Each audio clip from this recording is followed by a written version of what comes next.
আপনারা যারা যারা ফুলের শুভেচ্ছা জানাবেন শিল্পী অধিকার ফোরামের খোকন পাশা। শপথ গ্রহণের পরবর্তী এরকম অনুষ্ঠান মনে হয় আমি আর দেখিনি। আমি সে ফিল্মে এই প্রথমে এরকম সবাই স্বতঃস্ফূর্তভাবে ফুল দিয়ে শুভেচ্ছা জানিয়েছে। তবে ফুলটা গ্রহণ করেছে ঠিকই, কিন্তু কাদের উপরে যে চাপটা সেই চাপটা রয়ে গেছে। কারণ চলচ্চিত্রের এই সংকট সময়ে এই দায়িত্ব আমি পেয়েছি, আমার ভোটার আমাকে দিয়েছে।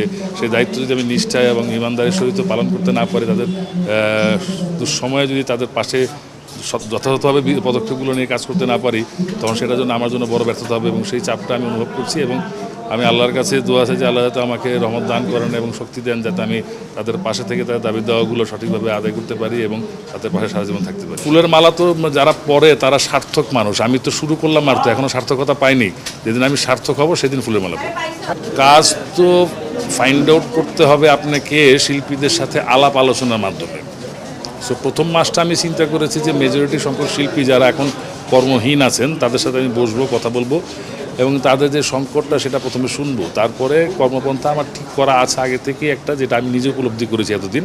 তাদের সাথে যদি সেটা এক মিলে যায় তাহলে আমি সেই কাজটা আগে করার চেষ্টা করব। দেখেন, 20 কোটি মানুষের বাংলাদেশ। বর্তমান সরকার, আমাদের মাননীয় প্রধানমন্ত্রী অত্যন্ত মানবিক একজন নেতা, যিনি প্রথমেই ক্ষমতা নেওয়ার পরেই শুরু করেছেন ফ্যামিলি কার্ড, কৃষক কার্ড, স্বাস্থ্য কার্ড, যেটা করে প্রান্তিক জনগোষ্ঠী যারা একটু সুবিধা বঞ্চিত তারা যাতে কিছুটা সুবিধা পায়। তো এই 20 কোটির মধ্যে আমার শিল্পীরা পূর্ণ সদস্য এবং সহযোগী সদস্য মিলিয়ে মাত্র 1000-এর মতো।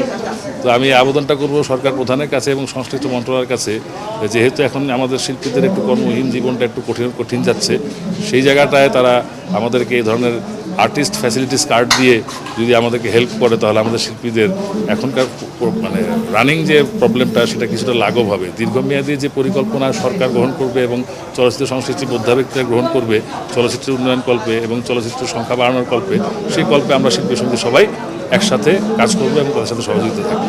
অ্যাকচুয়ালি আমি যখন ছোটো ছিলাম, আমি তখন প্লেয়ার ছিলাম, ক্রিকেট প্লেয়ার। আমি কখনো ভাবিনি যে আমি মিডিয়াতে কাজ করব, হঠাৎ করে হয়ে গেছে। চলচ্চিত্র শিল্পী সমিতির নেতা প্রথম আমাকে বানায় প্রয়াত নায়ক মান্না ভাই। 2004 সালে কোঅপ করে আমাকে ইসি মেম্বার বানিয়েছে। তারপরে চলচ্চিত্র শিল্পী সমিতির সাথে আমি বেশ কিছু প্রায় 10 বছর মতো জড়িত ছিলাম। তারপর আর যদি থাকা হয়নি বিভিন্ন কারণে।